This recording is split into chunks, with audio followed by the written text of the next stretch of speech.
Assalamualaikum warahmatullahi wabarakatuh. Selamat beraktivitas, selamat belajar di rumah untuk semuanya.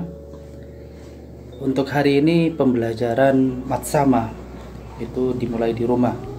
Masa pengenalan siswa madrasah baru ini akan diisi dengan materi-materi online. Oleh karena itu, untuk kerjasamanya ke depan agar pembelajaran ini bisa efektif, diharapkan seluruh siswa bisa menggunakan Android maupun komputer dengan sebaik mungkin. Pastikan internet Anda tetap terhubung. Kita akan memulai materi hari ini. Terima kasih. MTS Ibrahimi Sekalipuro merupakan salah satu madrasah yang mengedepankan akhlakul karimah, menjunjung tinggi nilai religius, namun tidak meninggalkan kesan intelektualitas.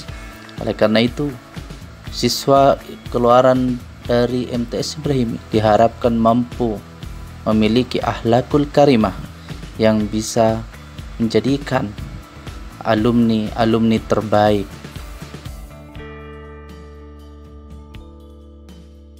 Sebagai langkah perkenalan, maka perlu kiranya siswa MTS Ibrahimi mengerti arti wawasan wiyata mandala. Wawasan berarti pandangan, wiyata mandala mengajarkan kita tentang lingkungan pendidikan, memandang sekolah sebagai lingkungan pendidikan dan pembelajaran, sekolah sebagai pengemban akhlakul karimah. Mengapa wawasan wiyata mandala diperlukan?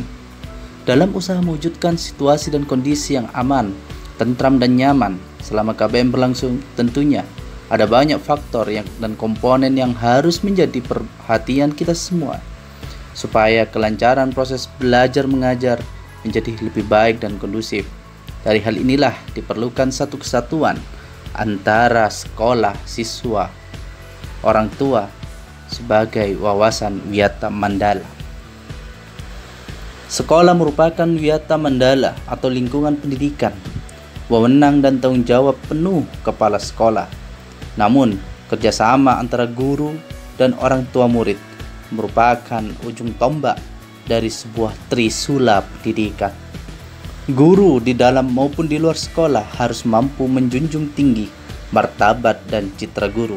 Sekolah sebagai wiyata mandala harus bertumpu pada masyarakat sekitarnya. Ini semua merupakan isi dari wawasan wiyata mandala. Peran siswa dalam wiyata mandala berperan secara aktif. Setiap kegiatan sekolah yang berhubungan dengan pendidikan wajib melaporkan segala gejala dan gangguan yang terjadi di sekolah, baik kepada guru atau kepala sekolah. Membantu terciptanya tata tertib di sekolah dengan mematuhinya. Siswa berusaha untuk memanfaatkan waktu seefisien mungkin untuk belajar. Pemanfaatan fasilitas belajar yang baik itu harus kita lakukan dengan sebaik mungkin, mengikuti kegiatan kokurikuler maupun ekstrakurikuler dengan baik. Ingat, marilah kita upayakan wawasan wiyata mandala ini agar sekolah dapat berfungsi sesuai dengan statusnya, yakni melaksanakan proses belajar mengajar sehingga tercapai tujuan pendidikan yang profesional dan pembinaan kehidupan yang sehat di kalangan siswa maupun masa depan bangsa. Pendidikan itu penting, namun tidak melupakan akhlak, karena akhlak merupakan satu kesatuan dari MTS Ibrahimi. Akhlakul karimah adalah tujuan dari kami, maka akhlak merupakan bentuk jamak dari kata khuluk yang artinya tingkah laku atau peringai atau tabiat. Oleh karena itu, siswa dari MTS Ibrahimi diharapkan memiliki akhlak yang baik, di mana akhlak itu ada mahmudah, akhlak baik, mazmumah atau buruk. Semua akan mendapat balasan. Maka perlu kita lakukan sebuah tindakan-tindakan seperti visi Rasulullah, yaitu menyempurnakan akhlak, rahmatan lil alamin, dan memberikan kedamaian bagi yang lain. Syarat mengapa suatu perbuatan dapat dikatakan akhlak? Pertama, dilakukan secara spontan, tidak direncanakan, secara terus-menerus, konsisten, istiqomah, seperti contoh salat sunnah, sedekah, baca Quran, dan dzikir. Itu semua dilakukan oleh MTS Ibrahimi dengan kegiatan salat duha, dengan sedekah Jumat, dan lain sebagainya. Firman Allah Subhanahu wa taala, barang siapa yang mengerjakan kebaikan seberat biji darah pun, niscaya Allah akan memberikan balasannya. Begitu pula jika manusia melakukan kejahatan sebesar biji darah pun, niscaya Allah akan berikan balasannya. Quran surat Az-Zalzalah ayat 7 sampai 8. Bagaimana akhlak kita kepada Allah Subhanahu wa taala? Pertama, tentu harus membenarkan berita yang datang dari Allah Subhanahu wa taala yang bersumber di dalam Al-Qur'an. Maksudnya adalah seorang tidak boleh ragu dan bimbang dalam membenarkan berita yang datang dari Allah, karena berita dari Allah bersumber dari ilmu Allah yang paling benar perkataannya. Shadaqallahul azim. Man asdaqu minallahi haditha. Dan siapakah orang yang lebih benar perkataannya? Kedua, menerima hukum-hukum yang Allah tetapkan dengan mengamalkannya. Tidaklah sepantasnya bagi seseorang untuk menolak hukum Allah. Apabila seseorang menolak hukum Allah, maka apa yang dia lakukan adalah bentuk akhlak buruk kepada Allah. Sama saja penolakan itu dalam bentuk pengingkaran atau sombong, tidak mau mengamalkan, menolak atau menyepelekan pengalamannya. Kita semua telah mengetahui bahwa takdir-takdir Allah yang menimpa makhluknya tidak semua sesuai dengan keinginan si hamba. Ada sesuai dengan keinginan kita maupun tidak, baik buruk maupun baik. Kadang sesuatu yang baik menurut kita belum tentu baik menurut Allah. Sesuatu yang jelek menurut kita belum tentu jelek menurut Allah. Maka kita sebagai manusia, patutnya lah kita mensyukuri apa yang kita punya dan kita bersabar dengan apa yang Allah berikan kepada kita yang tak sesuai dengan keinginan kita. Itu semua dalam bentuk mensyukuri nikmat-nikmat Allah Subhanahu wa taala.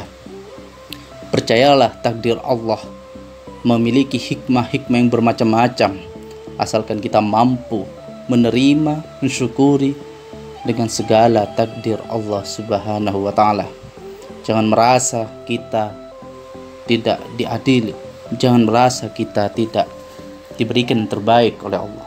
Bagaimana akhlak kita terhadap Rasulullah? Pertama, maka kita harus menaati Rasulullah. Dengan cara apa? Baik yang sesuai selera maupun tidak.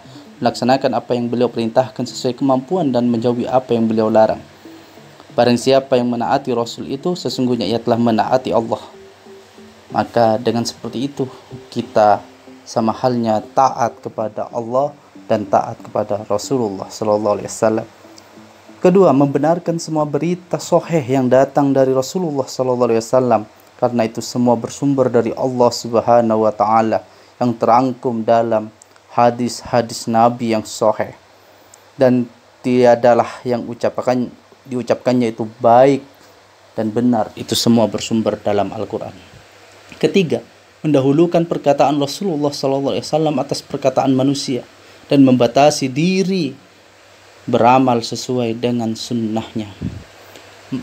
Keempat, mencintai ulama, sahabat, tabi'in dan tabi'in. Kelima, beramal hanya dengan tuntunan Rasulullah sallallahu alaihi wasallam.